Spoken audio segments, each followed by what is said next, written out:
So my last video, States Do Not Have Rights, has done really well, and I really appreciate everybody who's participated in this. Again, that was not an algorithm-friendly video. It was not a video that was going to be embraced by the Orwell bots on social media.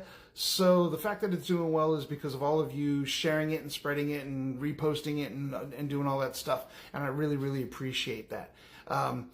Based on some of the comments, though, on this and other social media, there is a little bit of confusion on how I'm using the term state. And I just wanted to clarify how I'm using that term.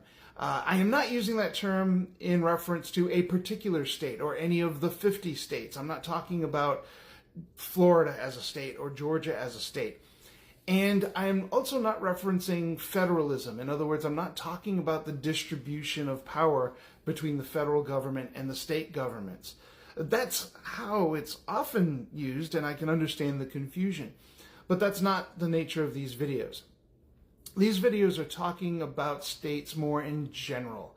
I'm using the term state in the sociological sense. This is a sociology channel. It's a mad sociologist, right? So I'm using these terms in a sociological sense. So when I'm using the word state, I'm talking about the institutions that do the work of government, that actually take the things that we would say a government decides and puts them into action. So what do I mean by that? Government. If you take any society is going to have a way of governing. In other words, distributing power within that society.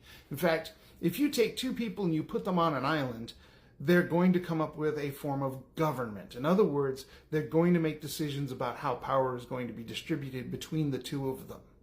They're going to have a government, but they're not necessarily going to have a state, right? A state is the actual organizations and structures within that government.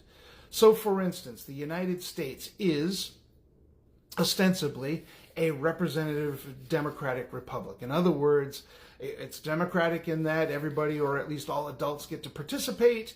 It is representative in that most of that participation is in voting for people who then go into the institutions of the state and represent the people in government, right? Our congressmen, our senators, our representatives. And it is a republic in that this is done by people who do not have noble title. There's no kings, there's no nobility, right? That's what makes it a republic. So a representative democratic republic, that is how we organize power in our society. That is our government.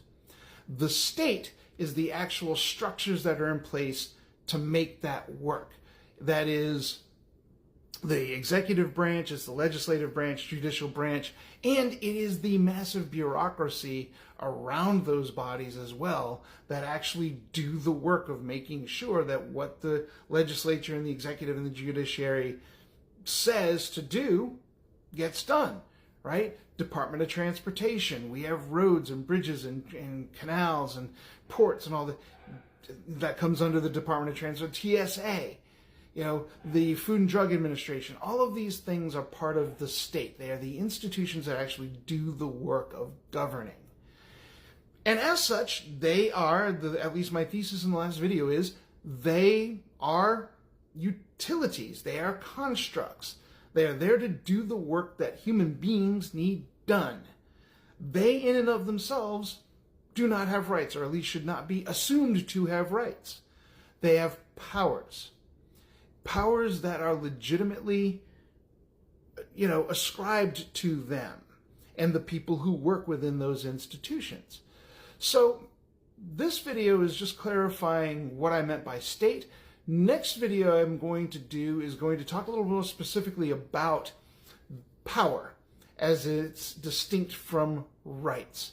And then the video after that is going to address a lot of the comments that had to do with, well, how do we actually express our rights in the face of a state that is intent on suppressing them? So there's been a lot of really great discussion. I've read everything.